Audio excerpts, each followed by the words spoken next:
Did you know a man once faked being castrated to seduce China's most powerful woman and nearly destroyed an empire?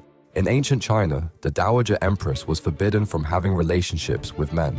So when she wanted a lover, her advisors found a perfect solution: a man named Lao Ai, who would pretend to be a eunuch. Lao Ai fooled court officials with fake evidence of his castration and gained unlimited access to the empress. Their secret affair produced two sons who could threaten the rightful heir, the future first emperor of China. The empress showered Lao Ai with lands, titles, and thousands of followers. He became so powerful that people thought he was the real ruler behind the throne.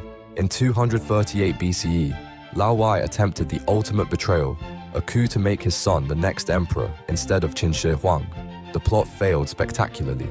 Lao Ai was torn apart by chariots, his children were executed, and the empress was banished forever. One man's deception nearly toppled the dynasty that would unite all of China.